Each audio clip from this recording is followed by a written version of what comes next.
Well, hello there, motherfuckers, and welcome to your Great Balls of Fire pay-per-view review. And, man, they couldn't have come up with a worse name than this. Scott Casey Gale posted up a photo on Facebook asking if the arena was photoshopped with hanging testicles. Of course, it was photoshopped, but I couldn't help but feel that should have been the real arena. But strangely enough, a show that had a title this bad, you would kind of expect it to be horseshit, but it actually ended up being pretty good, a pretty entertaining show. You had a couple of things on here that were just like, but for the most part, the Roman Reigns, Braun Strowman stuff stole the show. Start from the top. We had Bray Wyatt defeating Seth Rollins. It's miraculous that Bray actually won a match. But this was just very plain. I'm sorry, but this match felt very dry. And to see guys that are world champions opening, former world champions opening shows just doesn't feel right with me. This did not feel like something that should open the show when these guys, they've been in top tier matches. It doesn't feel right. And this match, it just ends a thumb to the eye. Bray hits the Sister Abigail. It's over. I'm not really feeling it. Didn't really feel like this was up to par. Should have been more of a story told. It was just a match, and a very, very dry match. Very fucking dry. Then you had Big Cass with Stalker music defeating Enzo, and this was good. This was realistic. This is the way how it should have went. Enzo, didn't want to give up. The announcers at least told the story pretty well. Even, bitch ass Michael Cole told the story well. Enzo got beat down. Cass was throwing him around, threw him to the outside. He managed to kick out of that move. Then Cass just hits him with a big boot, and it's over. And that's the way how most of the night went. There were no finisher kickouts, which were very appreciated. And I've been noticing it a little bit more lately. People have been going down after one finisher, and that makes a lot of sense. Unless this is Stone Cold and The Rock at WrestleMania 17, when you have these two larger-than-life icons battling it out, they should not be kicking out of finishers. You shouldn't have guys like Dean Ambrose and, mid-card guys kicking out of finishers. It should be like once the finisher is hit, that's the end of the match, and that's how it was going on this show. Enzo was fired up before the match. It shows that, even though this guy lacks size, it's not like size really matters, I guess, anymore. I mean, look at fuckboy Balor, who wasn't even on the show, and thank goodness for that. The only time that Balor was even acknowledged on this show. And I was surprised they didn't try to book that match. They didn't want to go with Samson and Balor on this show. But anyway, Enzo was fired up. He showed that he has so much charisma. Both of these guys deserve a lot in this company. But it's up to them what they want to do with a guy like Enzo. It would be very hypocritical if they cast him aside just because of his size. Because you look at guys like Enzo, and he might be smaller than even Fuckboy, but he couldn't even dream of having even 1% of the charisma of Enzo. This guy is bursting. He's overflowing over the rim with charisma. I mean, this guy, the way he strings together his promos, man, it's like he really has a knack for this. The guy has the gift of gab. And I see goofballs knocking him, all the time online. And, it's funny how the marks demanded Enzo, and the minute he gets there, people bitch about him. It's incredible. Cesaro and Sheamus defeated the Hardees in an Iron Man match. I'll be honest, there were times during this match where I didn't even really notice, when the Hardys finally scored a fall. I was like, when did they score a fall? I didn't notice, but the match got a lot better as it went on, and I was enjoying it. And I think mostly because I like these two teams. But I thought 30 minutes was way too much, way too long for a match, and especially since we've seen these guys so many times already. It's probably because they don't really have you really think off the top of your head, besides the revival, they haven't even tried to do anything with. Besides that little storyline on Raw where they might have attacked Enzo, they haven't even used those guys. So there really isn't a lot of credible tag teams out there that you could really use. So this was good. I enjoyed it. Um, Matt got busted open during the match. He was bleeding all over his face. But I can't help but feel a dramatic finish as well. As it looked like Jeff was about to get the pin, but there wasn't enough time at the end. For 30 minutes, I'm not a fan of that time length, especially after we saw a cage match, a 2 out of 3 falls match, several normal matches between them. It's kind of like, how many times are these guys going to wrestle each other? And the way how they booked this feud is all out of whack. You would think that they have the cage match after the Iron Man match. Why would you have a cage match, which is a classic for solving, and putting an end to grudge matches? Instead, they have the cage match first and then have the Iron Man match. Like when you look at that, you kind of seem like, the cage match should be the last resort. Instead, the having a longer match is the last resort, and this is definitely not the end of the feud. And this is not like a feud that I definitely want to see it end. Much like the Ambrose and Miz storyline. It's not like I'm really racing to the end of this feud, but it's like, okay, where else are they going to go with this? How many times are we going to see these guys wrestle and interact? I mean, first, what I want to know is, what are we doing with the Hardys? As I said, they feel like just another tag team. Matt once again went back to in his promo. He stopped for a few weeks. Now he's back to doing the delightful and splendid, but he didn't do it in the voice really. It's like he's being a more reserved, broken Matt. Can't they do something with, if they can't do broken, then why copy TNA? Come up with something different. Do something with these guys, because they are feeling like just another team on the roster. They don't feel like legends and Hall of Famers in the position that they've been currently given. Do something with these guys, because it is a waste. This is a waste of talent, a waste of natural charisma. Sasha Banks defeated Alexa Bliss by countout. It felt like a bullshit finish, of course. Bliss taking, the easy way out. But Bliss still looked strong in this match. And how about that moment? I can't knock this match too up, because I love when she did the double jointed. She even fooled me, because it was right after an arm wringer. I think she spun her around with her arm, and it looked like she had a dislocated shoulder. It looked like disgusting. She dislocated her whole shoulder, and she was doing one of these deals. I was like, whoa. Oh my God. And then she put it right back and I think delivered a clothesline right after that. I was like, wow, there's no limits to this girl's talents. Not only is she a great wrestler, not only does she look great, has a great presence and charisma, but man, this girl just being 5 foot, she really, really, really is a talented. I mean, to me, guys, I have to straight up say it.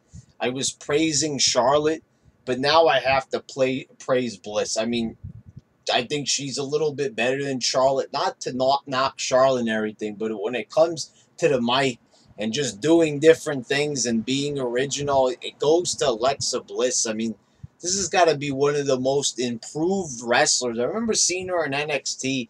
And I even said I didn't really see this. They were doing a cheerleader gimmick thing, and I was just like, I don't really see where this could possibly go. And now we fast forward several years, and she's really come into her own. I mean, this is a girl who really has improved She's been working on her mic skills. And they gave the girl time to grow, and they did give her an opportunity. This company might suck, and they might not know what they're doing half the time, but at least, I look at guys like Jinder Mahal and Alexa Bliss, and they might not be treating Jinder very well, but at least you could say that with Bliss, at least they're trying to do certain things with her, and, she feels credible still. The Miz defeated Ambrose, and man, at least they did a nice makeover on Curtis Axel and Bo Dallas. Bo Dallas looked pretty fucking awesome with the whole outfit they gave him. Curtis Axel with the new suave look with the suit. This was a good makeover for these two guys. And, finally it looks like the Miz finally getting another win over Ambrose. I hope to God that they are ending this feud already, because it has gone on for since after Mania, and I know that wasn't a long time ago, but 3 months, 3 months of feuding already. It's enough already. I've had enough of this feud. Please end it, for the love of God. I mean, like I said, Ambrose still has a lot of untapped potential. The guy's got charisma, but they need to do something with this guy. I mean, he just feels like a normal dude. And this is a guy who's been champion already, and it doesn't even feel like I look back, it's almost like it never happened. That this guy held the belt for 4 or 5 months. I look back and I think of Ambrose, and this guy doesn't look like a former champion. This guy doesn't even look like a former Intercontinental champion. They got to start doing something with Ambrose to take this guy seriously. I mean, there's attempts at trying to make this guy funny. It's a guy that, he obviously has more potential than a guy like cab driver bitch boy Sami Zayn or fuckboy Balor. He's got more going for him. We know he can talk. We know he's got charisma. He's got facial expressions. He's got crazy mannerisms. But what is stopping them from pulling the trigger of actually giving this guy an Al Snow-like gimmick? Why don't they make him truly psycho instead of Michael Cole? Here comes the lunatic fringe.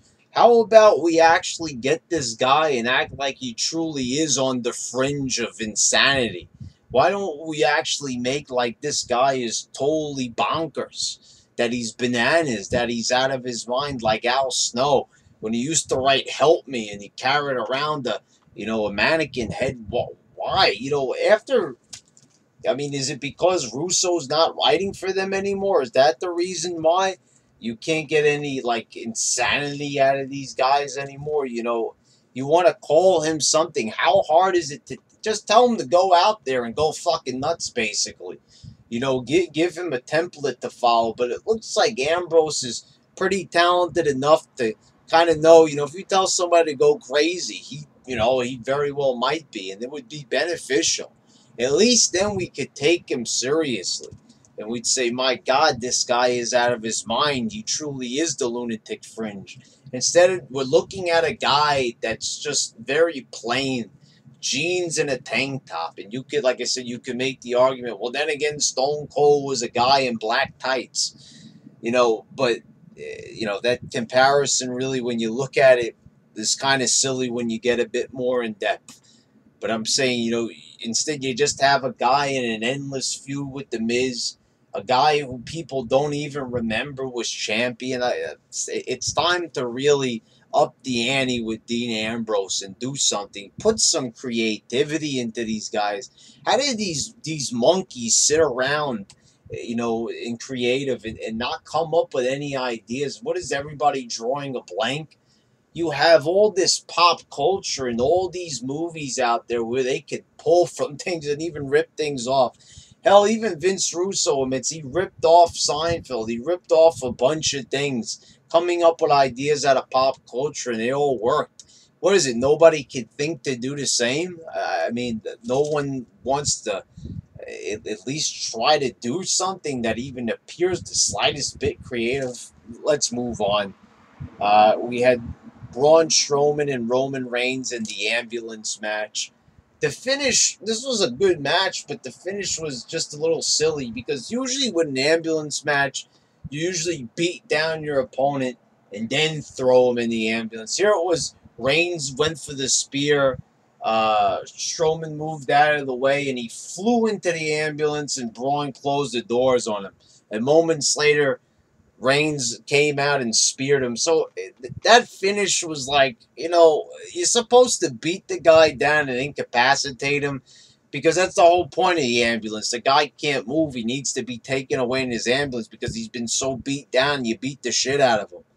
But it didn't really matter because after that, we finally got a really good moment, and it's been long overdue. It's almost like they listened to Vince Russo's podcast, and I'm almost convinced that McMahon does, especially after he wrote him that email, because the fact of the matter is he suggested that when you had Braun throwing Roman into the back of the ambulance and he tapped on it to tell it to go, Vince Russo suggested that maybe Braun should commandeer the ambulance, and for the night they could ask, where is Braun going with the ambulance? Where is he taking Reigns? So instead, now fast forward a couple of weeks, Reigns gets in the driver's seat and drives off with Braun.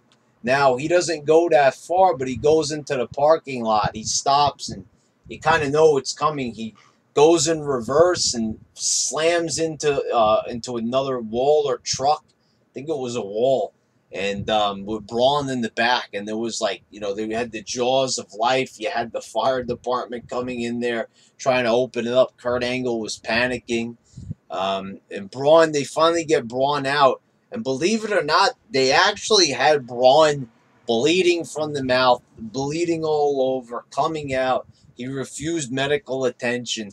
That was pretty awesome. That was a good moment for this pay-per-view and a great moment for WWE.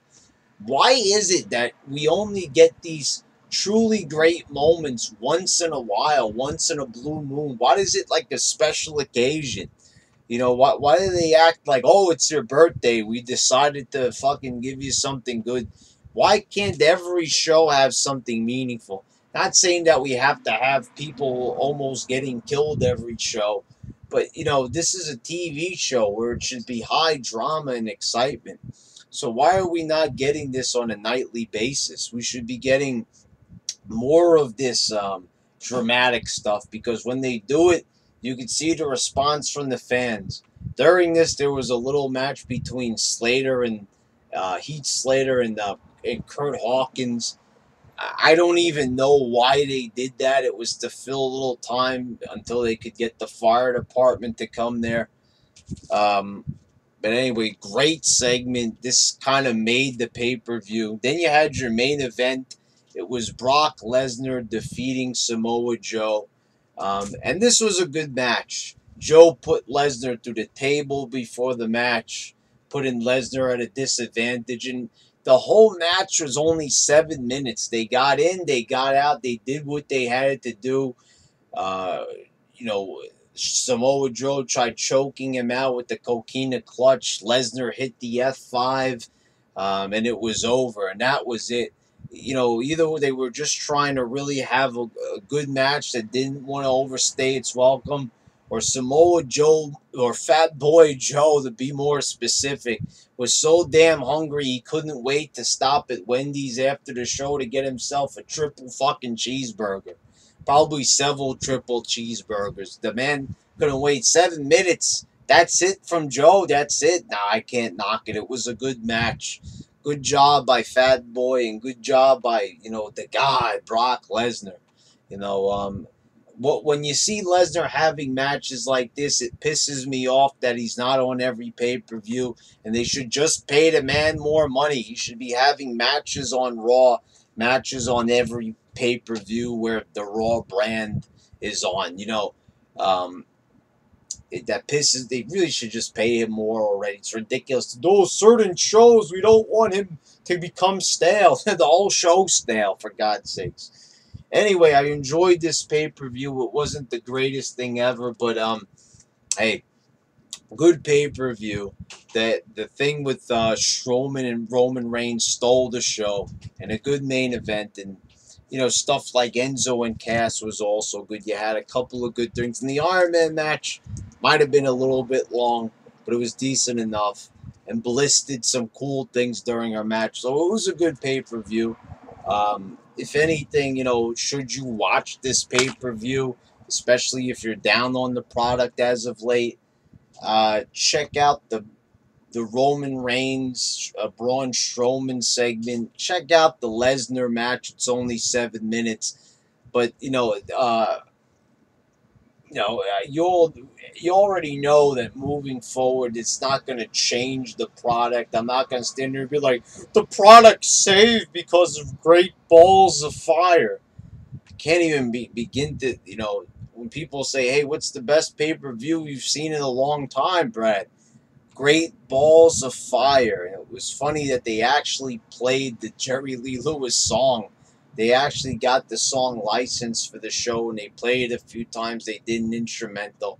And I did like how the show kicked off, how they had the drive-in movies, and they had all the big matches being advertised on the screens. So that was pretty cool. Anyway, motherfuckers, pretty decent show. I enjoyed it for the most part. It kept me entertained. It wasn't perfect, but hey, better than, with the low standards today, pretty damn decent. This has been your YWC champ, signing out.